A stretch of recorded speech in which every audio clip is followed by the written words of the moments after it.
Hey there, in this episode of the series we're transferring all of the Optos from the old ramps to the new, plus installing the Scared Stiff ramp protector kit which sits above the spider hole. This is the old ramp, this is the new ramp that I got from RTBB in Australia. I find their quality of ramps much better than some of the other suppliers, certainly in Australia. They're just better ramps.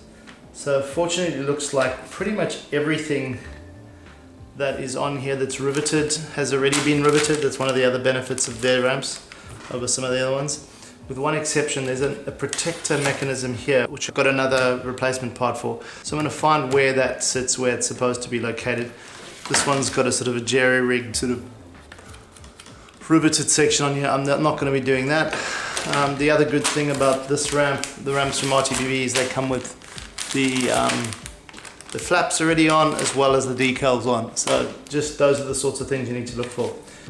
So I'm going to start by removing some of these other items, and I need to do some soldering because just like everything else in this game there's some sort of hacks with regards to this. So I will be removing those and soldering those on properly. So let me start with that. So I've taken this off and I'll put this straight back on, probably clean it up just a little bit.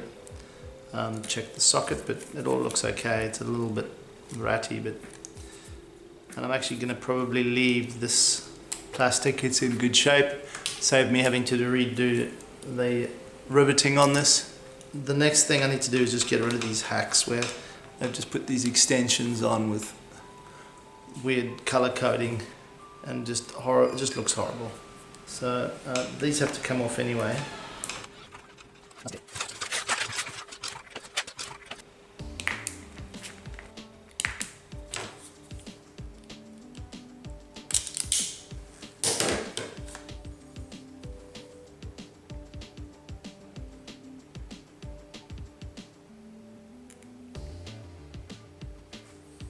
While I've got it open, I'm just going to put a bit of fresh solder on here and of course tin these two wires.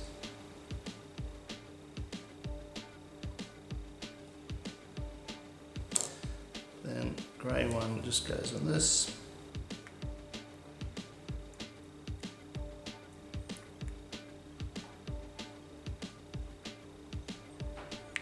You can see that the solder actually completely encasing it, not just sitting on top, which means it's going to be much stronger.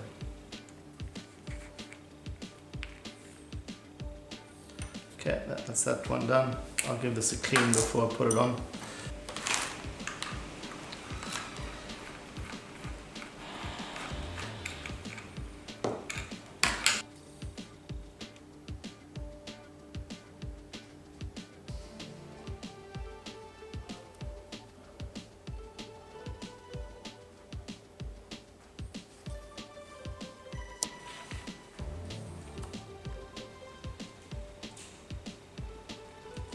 Remove the second one, and it's important to get the wires on the right side here.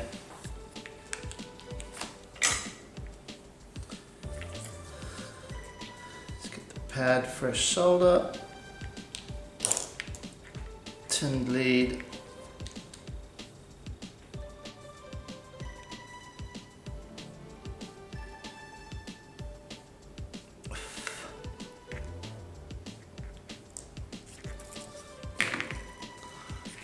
there we go. That looks a lot neater, less of a hack job. So we'll go and get this on now. I'm going to give this a bit of a clean quickly though. So I'm just using methylated spirits on an old toothbrush and just give this all a bit of a wipe with the brush, including the back of the board. Okay.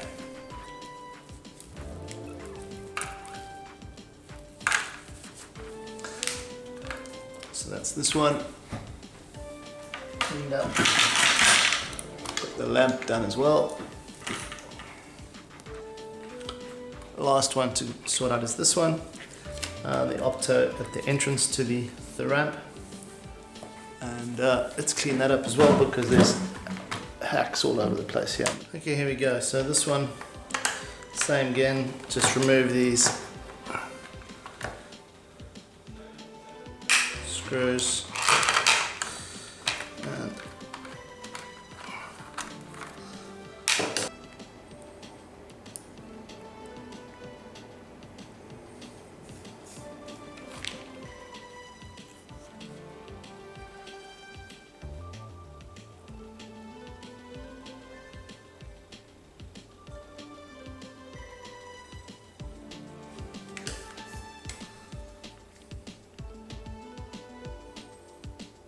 And we do the grey one.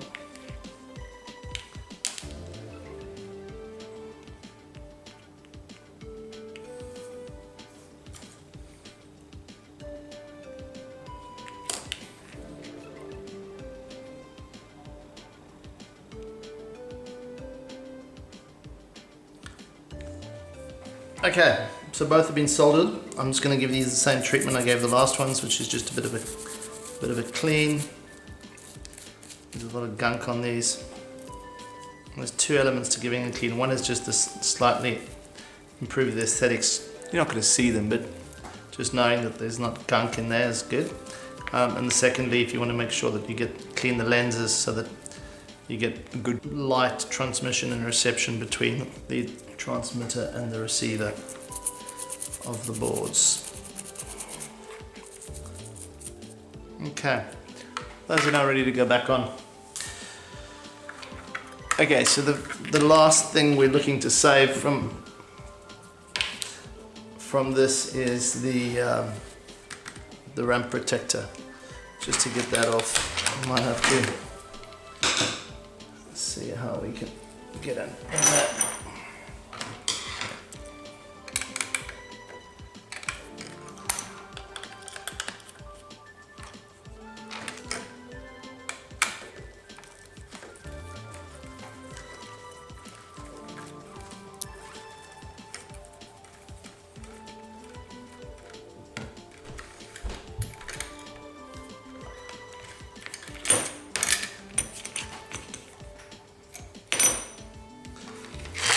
Up, that's in there.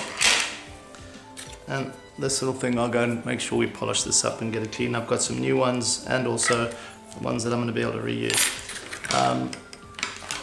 So on here, if you wanted to save these decals, you can, and you can reuse them.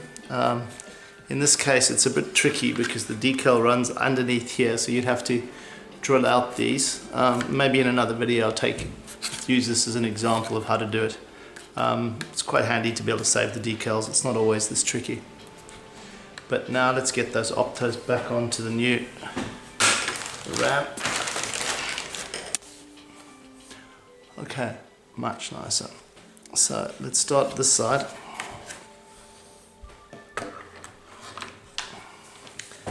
And let's reinstall those Optos that I've just taken off.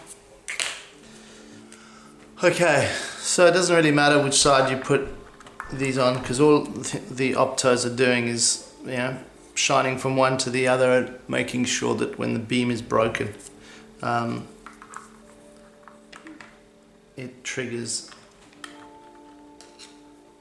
or registers that a ball has interrupted the beam. I can't remember the first game that used Optos, but they would have revolutionized pinball. I think it's a good question. If you know which game first used Optos, there's a little challenge in the comments below, if you know. Okay, that's that one, and let's put in. So now that we've put the receiver, the black one, we're going to do the transmitter now, which is generally the white one. It's also the one that's clear, so the sort of UV light gets transmitted by this, the lighter or the sort of purpley coloured LED on the other side. Here's the receiver.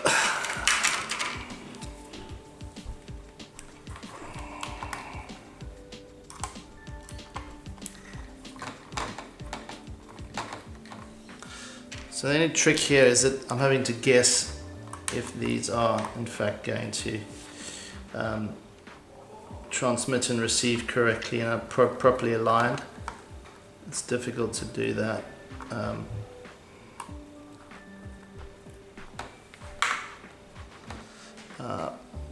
Without plugging it in, so that's be one of the things that I test to see whether that's done properly. Okay, let's do the second opto, which is up at the top here.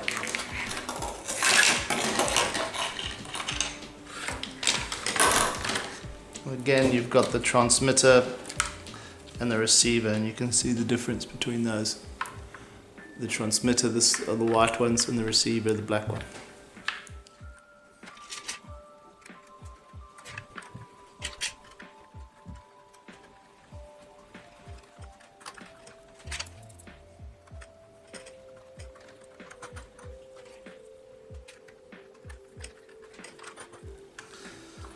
Okay.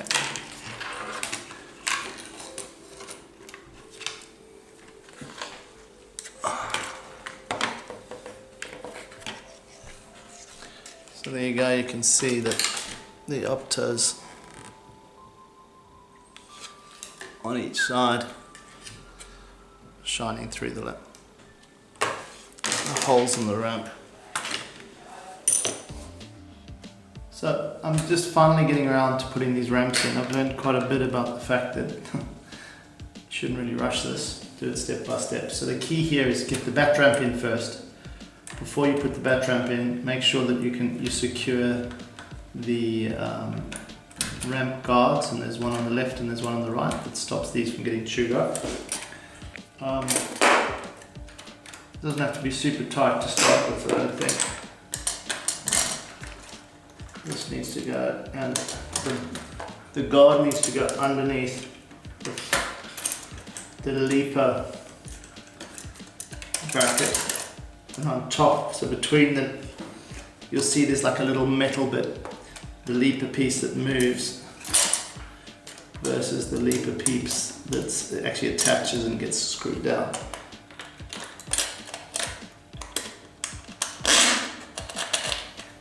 That's better. Okay. So that guard is definitely the right one. Goes in with a washer, then the guard, then the hex post.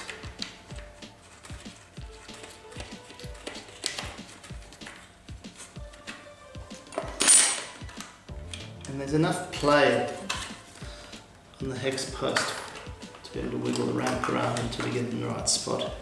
And that's right, you can see that that protector sits right properly and right. Okay, so one of the issues you find with Scared Stiff is that the ramp breaks here. And you can see the old ramp that I've taken off actually did break. It had to be hacked together with rivets and all sorts of things to keep it together. So you can buy a kit that protects the ramp and goes on the outside. These metal brackets which go in underneath here and underneath here. They go on the outside of the ramp. The only issue is you have to drill and put 2 rivets in there, and then there's also this unit which goes across the top, so when the ball kicks out from here, that it protects the ramp as well. So I'm going to go and take this ramp out again. Well, I haven't screwed it in, but remove this ramp as I've tentatively put it in, and we're going to go and drill out and rivet these in place so that this ramp will now be secure. And then the other thing to add is on the ramps are these entrance protectors, ramp protectors, which I've managed to get all but one of them new or fixed up. So we'll see how we get those in place after that. But let's get that out, drill these in, install these, and then move on. So here we are in the shed. Now, in the instructions, they suggest you basically need to drill through the ramp for these 2 rivets to go through. Now, and they suggest that you use pop rivets. Now, I just hate pop rivets. They don't look nearly as nice as these flat head rivets that you get on most ramps. And so I'm going to put some regular rivets on there. It's a little bit fiddly to do unless you've got a proper press, which I don't have, but I'm going to give it a crack anyway. Worst case scenario, I'll go back to the prop rivets, but I've done lots of rivets before.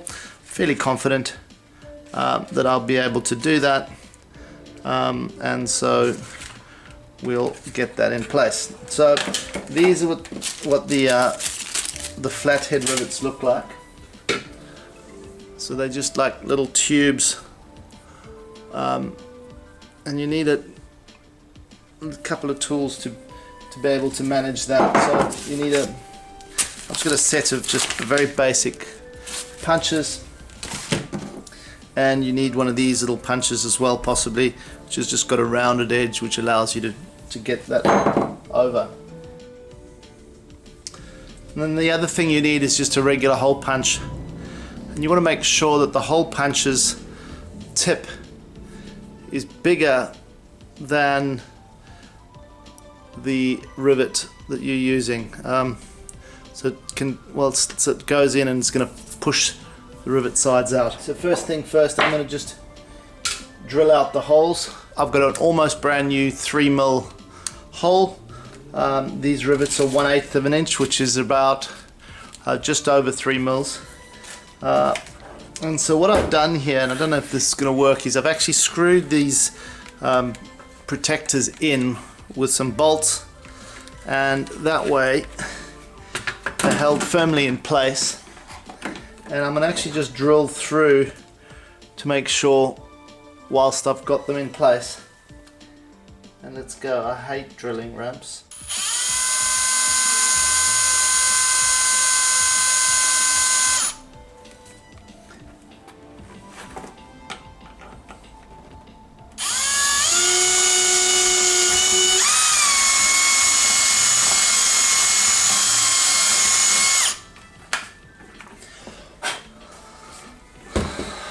Have a look. So there you can see the holes in place, and now we're going to have to see which length of rivets work. So you've got to be careful you don't end up with too much rivet on the other side, and obviously you need enough that it's going to fold over. So let us have a look. These are 7/32. Let's have a look. Hole 3mm is just a little bit too small, so let's make that hole just a little bit larger.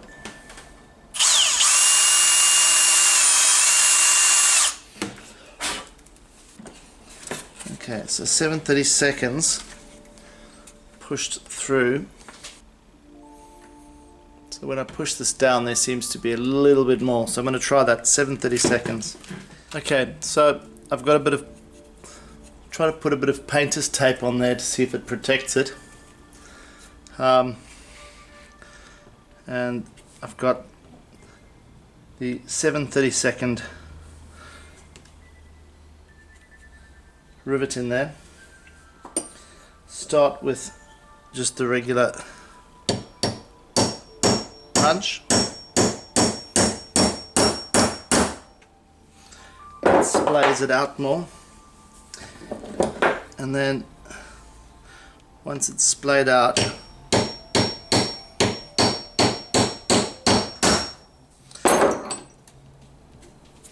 I think that's right. That's the right length. So 7/32. The other thing is that the tape does a really good job of stopping it from slipping. So I think that was a bit of a good suggestion. So I'm going to do that on the second one when I put the second one in. So let's get another 7/32.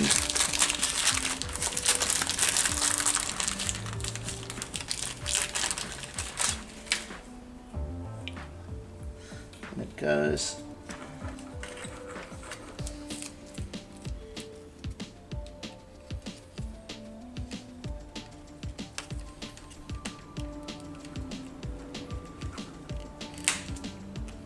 Okay, tape goes over the top.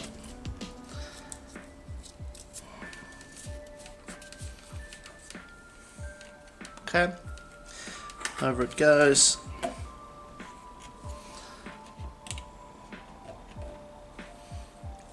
Make sure I line that up.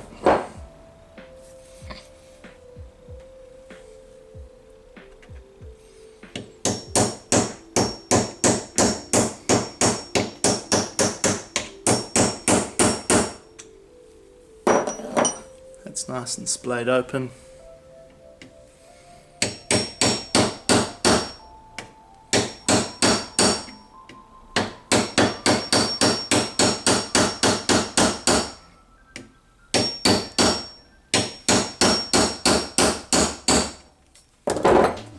There we go, rivet on, that's nice and secure. So a couple of tips, that painter's tape, brilliant idea.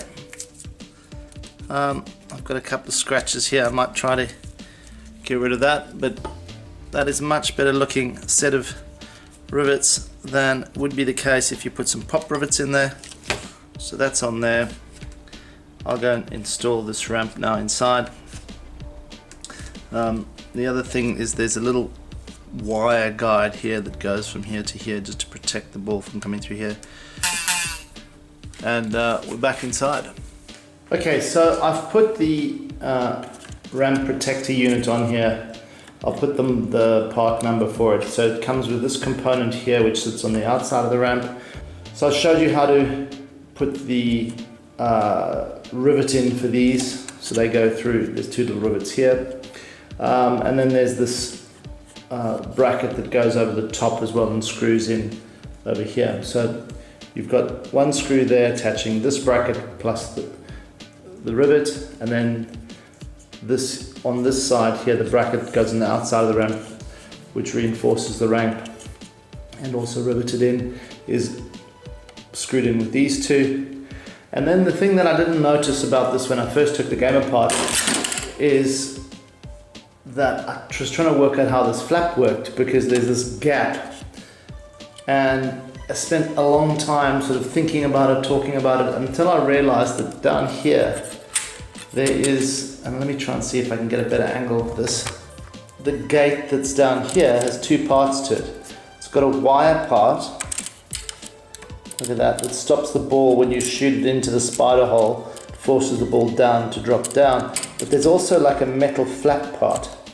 So that part there, from looking at it, actually needs to get pushed up. So let me show you how I do that. So here you can see where the ball gets stuck, okay? And the reason is because there's a gap, but if you push this little flap up, and it actually flaps on the other side. Now what that means is when the ball gets pushed up from the kick out, it can come up through here. Literally the ball comes up like that. But when the ball comes running down, even slowly, it can flip over. So you've got to get those two flaps. There's one that's set to the gate and the other one that's associated with the ramp is able to do that. And then the last piece of extra protection that exists is here. There's this little strand of wire form that sits here, which needs to be lower than the ball, so the ball strikes this rather than the ramp, and that apparently protects the ramp, gives you long-term protection on that ramp. So that took me quite a while just to think about until I actually saw that flap. So hopefully that will save you some time. And then the last thing before I go and put the Boney Beast parts, I also want to just put the head of the Boney Beast on, and let me show you what I've done here. So these then attach onto the ramp just with the two screws. I've positioned the lights so that when I put the Boney Beast on and that connects out, that those red LEDs are going to form their lights, form the Boney Beast's eyes, and I'm hopeful that that's going to be a nice look. And then it's just a matter of screwing the Boney Beast in with a couple of washers.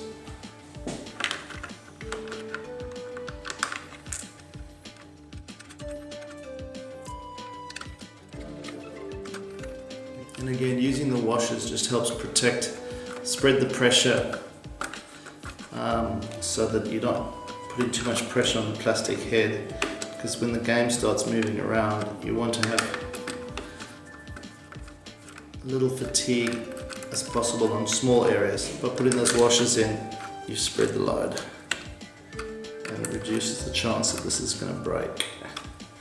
Okay, so that's in there. I've got that flasher pointing down, and then I'll just adjust these a little bit from behind to get those lights showing up as eyes nicely. We're going to leave this episode here. If you found it at all helpful, please subscribe. In the next episode, we're going to actually start to install each of the little vertebrates bones on the Boney Beast ramp. Thanks very much for watching. Till next time.